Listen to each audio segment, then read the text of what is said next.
ఇక జగన్మోహన్ రెడ్డి ఎట్టకేలకు 6 సంవత్సరాల తర్వాత సిబిఐ కోర్టుకైతే హాజరయ్యారు. ఆ తర్వాత ఆయన ఇచ్చినటువంటి సమయం అంటే ఆయన ఇచ్చారు, నిన్న చెప్పారు కదా, షెడ్యూల్ రిలీజ్ చేశారు. నేను 11:30 నుంచి 12:30 వరకు మాత్రమే సిబిఐ కోర్టులో ఉంటాను, అక్కడ హాజరవుతానన్నట్టుగా ఆయన ఇచ్చినటువంటి షెడ్యూల్లో ఉంది.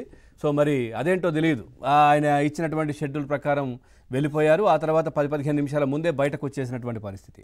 ఈ పూర్తిగా ఈ షెడ్యూల్ ఏదైతే ఉందో జగన్మోహన్ రెడ్డిది, ఇటు తాడేపల్లి ప్యాలెస్ నుంచి తిరిగి యలహంక ప్యాలెస్ 3 గంటల 40 నిమిషాలకు యలహంక ప్యాలెస్ చేరుకుంటారు. ఈ టూర్ ఏదైతే ఉందో నిజంగా అంటే మొత్తం ఈ టూర్లో ఈ వాడినటువంటి ఏదైతే వ్యక్తిగతంగా తీసుకొచ్చినటువంటి ఆ విమానం ఖరీదు ఏది రెంట్ దానికి గంటకు 8 లక్షలు అని చెప్తా ఉన్నారు. అంటే జగన్మోహన్ రెడ్డి, ఓన్లీ జగన్మోహన్ రెడ్డి ట్రావెల్ చేసినటువంటి ఈ సమయం పూర్తిగా ఆయనకు సంబంధించినటువంటిది ఇదంతా కూడా ఈ అత్యంత పేద మాజీ ముఖ్యమంత్రి స్వయం ప్రకటిత ప్రతిపక్ష నేత ఖర్చు ఈరోజు ఓన్లీ ఈ ట్రావెలింగ్కే దీనికే ఒక 50 లక్షల రూపాయలు ఖర్చు చేశారు.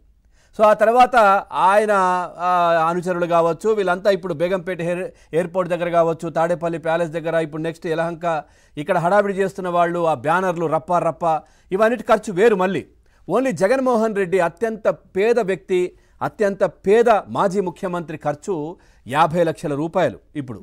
సో ఈ నేపథ్యంలో ఇక్కడ ఏం జరిగింది అంటే, బేగంపేటలో దిగిన తర్వాత అక్కడ ఆయన అనుచర గణాన్ని ఆల్రెడీ దింపేసి ఆ తర్వాత అక్కడ ఏ విధంగా హడావిడి చేశారో మనం చూసాం ఉదయం నుంచి కూడా.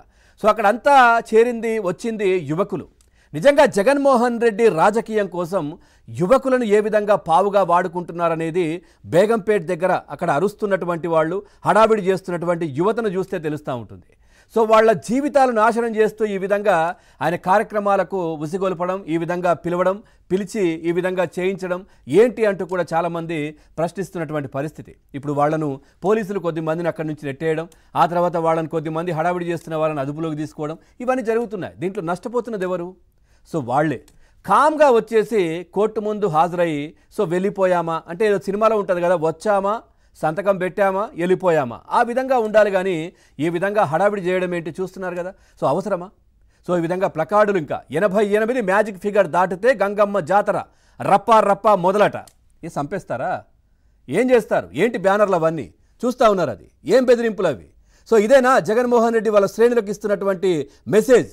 ఇవేనా? ఈ విధంగానేనా హడావిడి చేయమని చెప్తున్నది? సో అక్రమాస్తుల కేసులో 11 సంవత్సరాలుగా, దాదాపుగా ఇప్పుడు 12 సంవత్సరాలుగా బెయిల్ పైన బయట తిరుగుతున్న వ్యక్తికి ఈ విధంగా బ్యానర్లు కట్టేసుకొని ఈ విధంగా చేయడం అవసరమా? వచ్చామా, కోర్టు ముందు నిల్చున్నామా, జడ్జి గారికి కనిపించామా, వెళ్ళిపోయామా, అంతే ఉండాలి. కానీ ఈ విధంగా చేయడం ఏంటి అంటూ కూడా చాలామంది విమర్శిస్తున్నారు. ఇటు తెలంగాణలో ఒక హడావిడి అలజడి సృష్టించే ప్రయత్నం చేసినటువంటి సందర్భం ఈరోజు కనిపించింది. సో గతంలో బీఆర్ఎస్ పార్టీ అధికారంలో ఉన్నప్పుడు కూడా మనం చూసాం. అప్పుడు కూడా బీఆర్ఎస్ పార్టీ అని ఎందుకంటున్నారంటే అప్పుడు అధికారంలో ఉన్నప్పుడు వాళ్ళు ఉన్నప్పుడు అవినాష్ రెడ్డిని ఎంక్వైరీకి వచ్చిన సమయంలో కూడా పెద్ద కాన్వాయ్తో ఇక్కడికి రావడం, ఆ తర్వాత హడావిడి చేయడం, ఆ తర్వాత ఇక్కడ ఏదో అలజడి సృష్టించడం, ఆ తర్వాత మా కెమెరామెన్లను ఆ కెమెరాలు కూడా పగలగొట్టడం, దాడి చేయడం, ఇవన్నీ కూడా జరిగాయి. సో ఇప్పుడు జగన్మోహన్ రెడ్డి అట్లాంటి పరిస్థితి సృష్టించే ప్రయత్నం చేశారు. కానీ పోలీసులు సమర్థవంతంగా ఎదుర్కొన్నారు. అక్కడ హడావిడి చేస్తున్నటువంటి కొద్దిమంది గంజాయి బ్యాచ్ని తీసి లోపలేశారు. ఇప్పుడు దానికి కారణం ఎవరు? జగన్మోహన్ రెడ్డే కదా. నిన్న ఆయన షెడ్యూల్ రిలీజ్ చేసింది ఎవరి కోసం? వీళ్ళ కోసమే కదా. నేను ఏ టైంలో ఎక్కడుంటాను, ఏ టైంలో ఏం చేస్తాను, మీరు రండి హడావిడి చేయండి అన్నట్టే కదా. అవసరమా ఆ షెడ్యూల్? సో కామ్గా వచ్చామా, సంతకం పెట్టామా, పోయామా అన్నట్టుగా ఉండాలి. కానీ ఈ విధంగా చేయడం ఏంటి అంటూ కూడా చాలామంది అసహనం వ్యక్తం చేస్తున్నారు.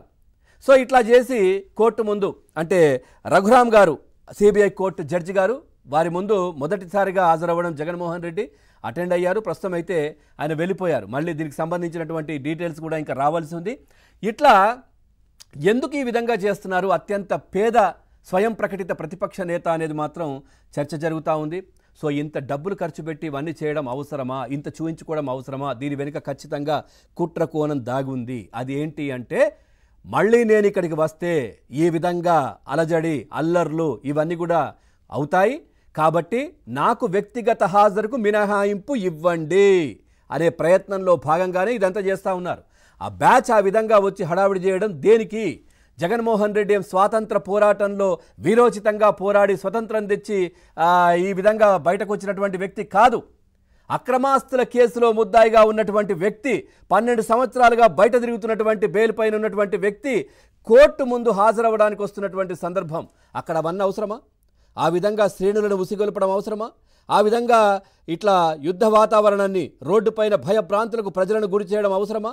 దీంట్లో చాలా కుట్రకోణం దాగి ఉంది. ఖచ్చితంగా అందరూ ఆలోచన చెయ్యాలి. సో అక్రమాస్తుల కేసులో దాదాపు 6 ఏళ్ల తర్వాత ఇప్పుడు వచ్చారు కోర్టు ముందు. అప్పుడు ఏం చెప్పారు అధికారంలో ఉన్నప్పుడు? సో నేను ప్రజాప్రతినిధిని, నేను ఇప్పుడు అటెండ్ అవుతే ప్రజాధనం దుర్వినియోగం అవుతుంది, ప్రజాధనాన్ని మొత్తం దానికే పెట్టాలి నేను వచ్చిపోవడానికి, తర్వాత నాకు చాలా పెద్ద పెద్ద సమస్యలు ప్రోగ్రాంలు ఉంటాయి, సో అవన్నిటి కూడా డిస్టర్బ్ జరుగుతుంది కాబట్టి వ్యక్తిగత మినహాయింపు ఇవ్వండి అన్నారు. ఓకే, ముఖ్యమంత్రిగా మీరున్నారు, అవన్నీ అడిగారు, సరే అయిపోయింది. ఆ తర్వాత ఒక్కసారి అప్పుడు 6 ఏళ్ల క్రితం ఆయన ముఖ్యమంత్రి అయ్యాక ఒక్కసారి అటెండ్ అయ్యారు. ఆ తర్వాత ఇంతకాలం మళ్ళీ కూడా రాలేదు. సో ఇప్పుడు కోర్టు పిలిస్తే ఖచ్చితంగా మీరు రావాల్సిందే, మీరు అటెండ్ అవ్వాల్సిందే అని పిలిచిన నేపథ్యంలో ఆయన రావడం జరిగింది. వచ్చినా ఈ విధంగా హడావిడైతే సృష్టించే ప్రయత్నం, ఆయన మాత్రం గాలి మోటార్లో ఇక్కడికి వచ్చారు, వెళ్ళిపోయారు. ఇక్కడ శ్రేణులంతా రోడ్లపైన ఆగమైపోతున్నటువంటి పరిస్థితి అక్కడ చూడొచ్చు. సో వీళ్ళంత పరిస్థితి ఏంటి వీళ్ళది? సో ఈ విధంగా జగన్మోహన్ రెడ్డి అట్లాంటి ప్లకార్డులు, బ్యానర్లు ఎందుకు ఎంకరేజ్ చేస్తున్నారనేది ఖచ్చితంగా ఆలోచన చేయాలి. సో అత్యంత పేద ప్రతిపక్ష నేత జగన్మోహన్ రెడ్డి ఈరోజు ఓన్లీ ఆయన వచ్చినటువంటి విమానం ఖర్చు గంటకు 8 లక్షలు, అంటే దాదాపుగా ఒక 50 లక్షల రూపాయలు, మిగతా ఖర్చులు అవన్నీ కలిపి ఆయన పెట్టినట్టుగానైతే తెలుస్తూ ఉంది. సో మళ్ళీ ఏదో చెప్తా ఉంటారు ఆయన. ఓవరాల్గా ఈ అంశానికి సంబంధించి మనం చర్చలోకి వెళ్దాం. ఏం జరగబోతోంది, నెక్స్ట్ మళ్ళీ ఎప్పుడు రాబోతున్నారు? సో దీంట్లో దాదాపుగా 130 డిశ్చార్జ్ పిటిషన్లు కూడా వేశారు. ప్రతిసారి ఈయన కేసు టేబుల్ మీదకి రావడం, ఆ తర్వాత జడ్జి మారిపోవడం, ఆ తర్వాత ఏదో ఒకటి జరిగిపోవడం, ఇట్లాంటివి జరుగుతూ ఉన్నాయి. ఈసారి మాత్రం అంత సీన్ లేదు. అన్న ఖచ్చితంగా అటెండ్ అవ్వాల్సిందే, అన్న ఖచ్చితంగా రావాల్సిందే అని చాలామంది చెప్తున్నటువంటి పరిస్థితులు. ఓవరాల్గా ఈ అంశానికి సంబంధించి మనం చర్చలోకి వెళ్దాం. చర్చలో